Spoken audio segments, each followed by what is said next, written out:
Hello friends, আজ আমি তোমাদের কাছে নিয়ে এসেছি কলার মোচার ঘন্ট নিরামিষভাবে। এখানে কলার মোচাটাকে আমি এইভাবে কেটে নিয়েছি। এখন ভালো করে ধুয়ে জল ঝরতে দিয়েছি। জল ঝরানো হয়ে গেছে। আর এখানে মশলা নিয়েছি কলার মোচার জন্য: আলু, কাঁচা লঙ্কা, মটরশুঁটি, জিরা, শুকনো লঙ্কা, এলাচ, দারচিনি, তেজপাতা, আদা পেস্ট, জিরে গুঁড়ো, লঙ্কা গুঁড়ো, লবণ, হলুদ। আর এখানে অল্প কাজু কিশমিশ। এখানে মোচাগুলোকে আমি প্রেসার কুকারে দিয়ে একটু হলুদ আর লবণ দিয়ে সিদ্ধ বসিয়ে দিচ্ছি।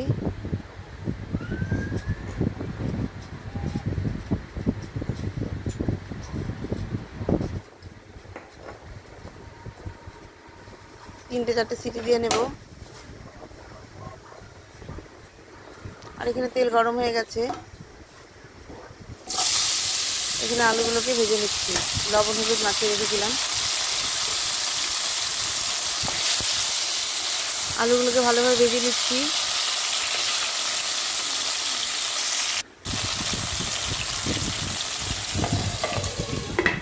একটু ঢেকে দিলাম মজার জন্য। ঢাকনাটা উঠিয়ে আলুগুলোকে একটু নাড়িয়ে নিচ্ছি। আলুটা অনেকটা ভাজা ভাজা হয়ে গেছে। আর একটু ভেজে নেব।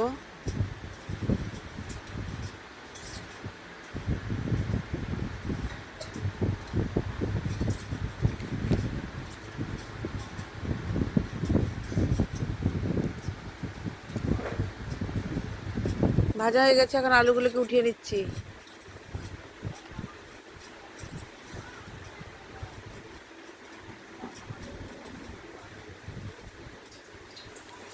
মোচাটা সিদ্ধ হয়ে গেছে। এখন মোচাটাকে আমি জল ঝরিয়ে নিলাম। মোচাগুলোকে আমি একটু বেটে নিয়েছি হালকা হালকা করে। মিক্সচার মেশিনে দিইনি, এমনি হালকা করে পাটায় বেটে নিয়েছি। কড়াইতে তেল গরম করতে দিয়েছি। তেল গরম হয়ে গেছে। এখানে দুটো শুকনো লঙ্কা আর তেজপাতা ফোড়ন দিয়ে নিলাম। ফোড়ন দিয়ে এর মধ্যে এখন আমি একটু আদা পেস্ট দিয়ে দিলাম। আদাটাকে একটু ভালো করে ভেজে নিচ্ছি।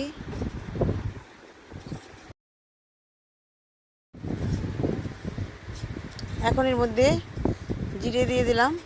জিরে দিয়ে জিরেটাকে ভালো করে ভেজে নিচ্ছি। জিরেটা ভাজা হয়ে গেছে।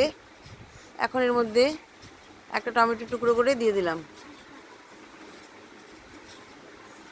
দিয়ে ভালো করে মশলার সঙ্গে ভেজে নিচ্ছি।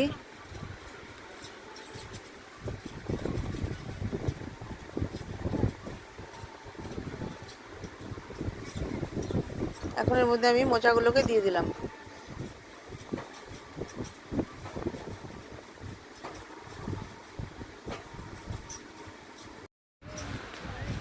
এখন এর মধ্যে লবণ আর হলুদ দিয়ে দিচ্ছি। অল্পই লবণ দেবো, কারণ সেদ্ধ করার সময় লবণ দিয়েছিলাম, যদি লাগে পরে দেবো। লবণ আর হলুদ দিয়ে এখন মশলাটাকে ভালো করে, মোচাটাকে ভালো করে মিশিয়ে নিচ্ছি।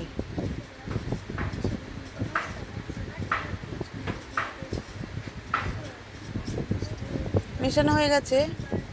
এখন এর মধ্যে 4-5টা কাঁচা লঙ্কা দিয়ে দিলাম। দিয়ে একটু নাড়িয়ে নিয়ে ঢেকে দিলাম। এখন ঢাকনাটা উঠিয়ে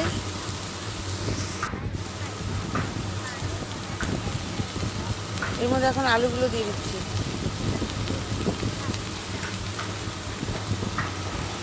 আর মটরশুঁটিগুলো দিয়ে দিচ্ছি। আর মোচাটা তো একটু মজবে, তখন মটরশুঁটিগুলো সিদ্ধ হয়ে যাবে। আলুগুলোকে আর সিদ্ধ করতে হবে, ভিতরে অনেক সময় কাঁচা থাকে। এখানে এটাকে একটু ভালো করে মজিয়ে নেব মোচার সাথে আলু আর মটরশুঁটিগুলোকে।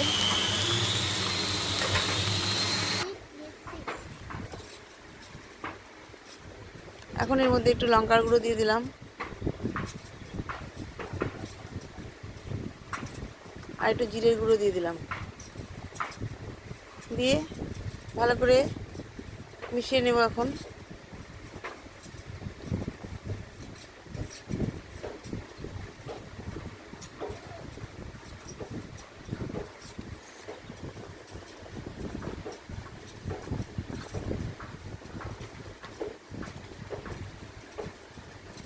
ভালো করে মেশানো হয়ে গেছে।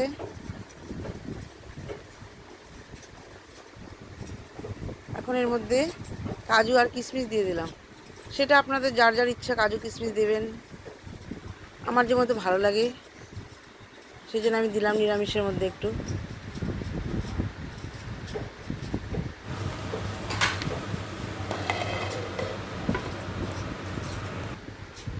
এখন একটু ঢেকে দিচ্ছি, কিছুক্ষণ পরে ঢাকনাটা উঠিয়ে মোচাটা প্রায় হয়ে গেছে। এখন এর মধ্যে গরম মশলাগুলো দিয়ে দিলাম, দারচিনি আর এলাচ বেটে দিয়ে দিলাম, দিয়ে ভালো করে মিশিয়ে নিচ্ছি।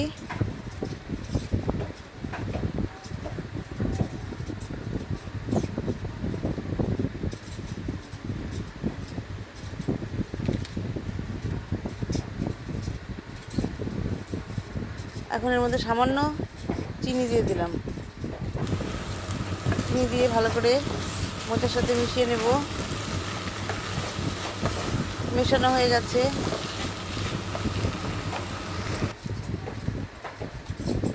এখন এর মধ্যে 2 চামচ ঘি দিয়ে দেব, 2 চামচ ঘি দিয়ে দিলাম, দিয়ে এখন ভালো করে মোচার সঙ্গে মিশিয়ে নেব।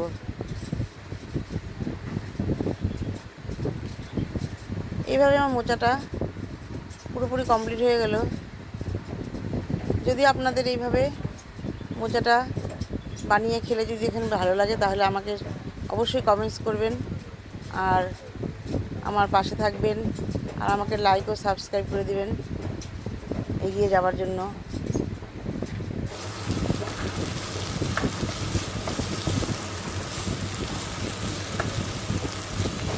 এখন আমার মোচাটা পুরোপুরি কমপ্লিট হয়ে গেল। নিরামিষ দিনে এভাবে মোচা ঘন্ট খুবই ভালো লাগে। একটা গোটা মোচা একদম ছোট্ট অল্প হয়ে গেল। এখন একটু ভালো করে একটু ঢেকে দিলাম, ঢাকনাটা উঠিয়ে। এভাবে আমার মোচা কমপ্লিট হয়ে গেল। আপনারা প্লিজ খেয়ে দেখবেন এইভাবে বানিয়ে। নমস্কার।